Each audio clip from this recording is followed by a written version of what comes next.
Hey everybody, welcome back to the channel. This is Based Joe Cast. Uh, this morning I'm watching this Theo Vaughn podcast this past weekend with Theo Vaughn, of course, number 540.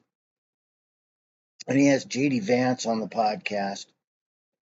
And he asked JD about what young family members of people who are alcoholics or addicts can do. And since this is a subject that I'm intimately aware of, being an alcoholic myself, I understand intimately the cost of this. And so I'm going to let the video play, and then I'm going to give some thoughts on it and maybe try and give you some help. Like, comment, subscribe. Let me know what you think. Leave me some comments. If there's something else you'd like to see me do a video on, or if there's something I can do for you, let me know. Anyway, let's get the party started. What would you say? And cause we have a lot of audience members that have struggled with addiction, Yep. And these days you can't even, like, who doesn't have somebody that's in their family or something that struggle with addiction? Sure. But what suggestion or like just advice or thoughts would you give to a young person who has a parent who has alcoholism as to how to navigate that? Because I even get messages a lot from people that are like, hey, my dad is struggling, or this, what do I do? Yeah. I don't know what to do here, you know? Do you have any thoughts on that? And it's not like you're a specialist. Yeah, no, I know that. I'm not a specialist. I mean, here's what I try to do. I mean, take this for what it's worth. But number one is you gotta, if you're a kid and you're in an environment where there's a lot of addiction, you got to make sure that you're taken care of, right? All right, so that's absolutely correct. As a family member, what happens a lot of times is family members try and affect the outcome and try and convince or to push someone into getting sober or clean. And you just can't do that. You don't have any power over whether that person's going to continue in their addiction or not.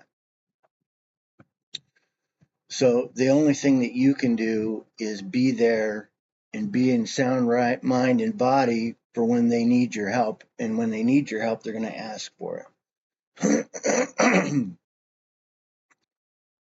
There's some support groups and some organizations that can help with that. One of the big ones, if you're a teenager or under the age of 18, is Alateen. And then if you're an adult, there's Al-Anon. And these are actually 12-step programs that are specifically designed for family members of alcoholics and drug addicts.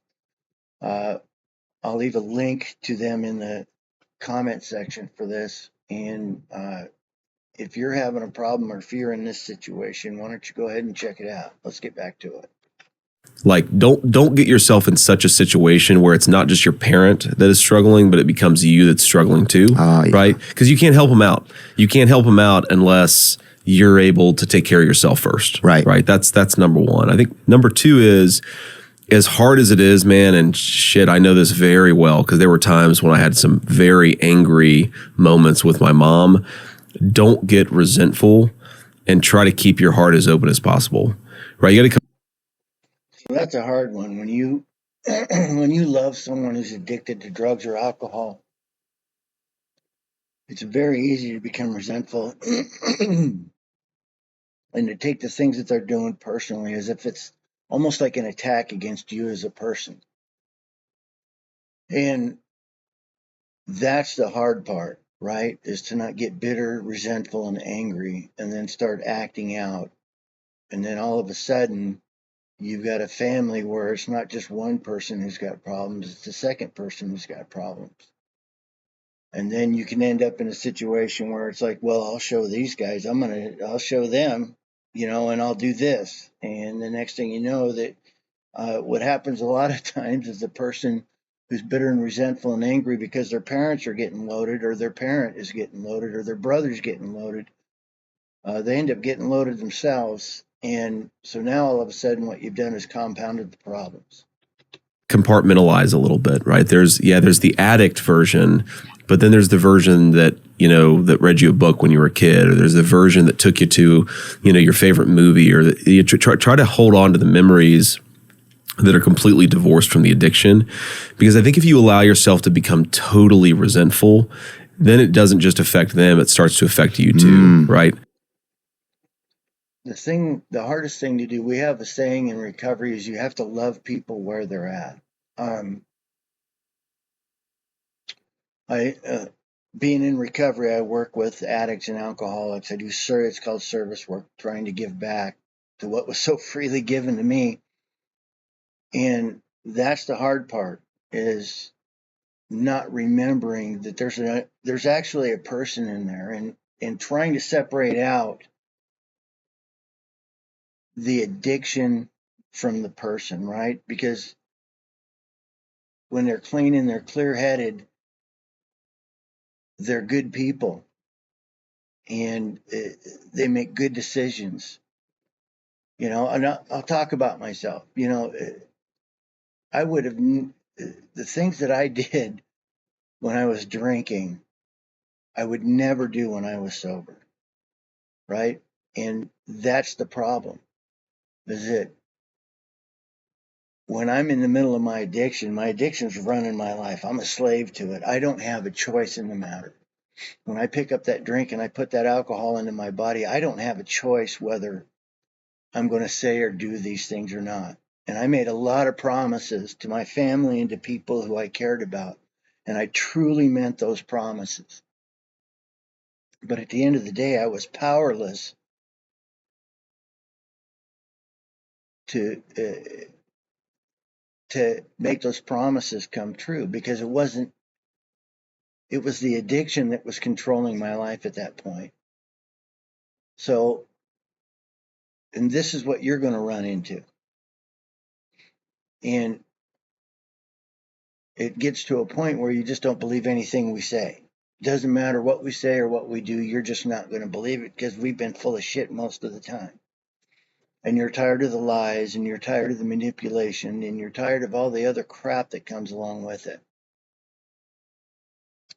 And this is where it becomes where self-care becomes really important for you as a person who loves an alcoholic. Is that if you're not taking care of yourself, we're doing the best that you can. There's no easy way through this. There's no magic pill. There's no pill that you can go to, that you can get from a doctor, that's going to make it all go away and make you feel better. Life doesn't work that way. Now, one of the other things that you could maybe take a look at is therapy. Don't allow your parents' addiction to become something that destroys your life too. In other words, is you've got to kind of keep your soul intact here. I just practically go to those NA meetings.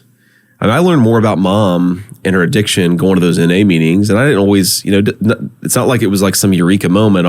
There's, I'm not pissed off at you anymore. Right. But you at least understand it a little bit more, and you gain some appreciation for what's going on in their life, because that's a big part of it. Yeah. All right. So that's another option that's open to you. Open meetings. Closed meetings are for addicts or alcoholics only. Open meetings are free for anybody to attend. Regardless of what you do, you're going to feel nervous, anxious, maybe even alone. I guess what it comes down to is whether or not you yourself as a person, even though you may not be the person who's addicted, you can still be sick, right? And you can still have problems with that. And so if you want to get better, then this is the path that you're gonna have to take. I mean, it's just the way it is. And you also, The thing about NA meetings is just, again, it is human nature and all of its splendor, its virtue and its vice, man. It's, it's just some dude real was selling life. a boat. The last one I went to, some dude selling a fucking boat at one of them. It's exactly. And we're like, you can't, dude. We're trying to get off of drugs, dude. And some guys started bidding on the boat. I'm like, and they had made them take it outside, because it's outside issues or whatever. But it was like, what is even happening here, dude? I was in a meeting. Some guy had a fish hook stuck in his freaking cheek, dude. Really? Yeah. Wow. Yeah. Wow. Dude, Man. But he had 2 weeks clean. Yeah. All right. Well, that's kind of funny.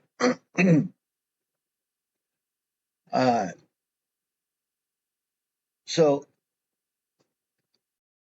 one of the things that we say in recovery is talking about things takes the power out of it.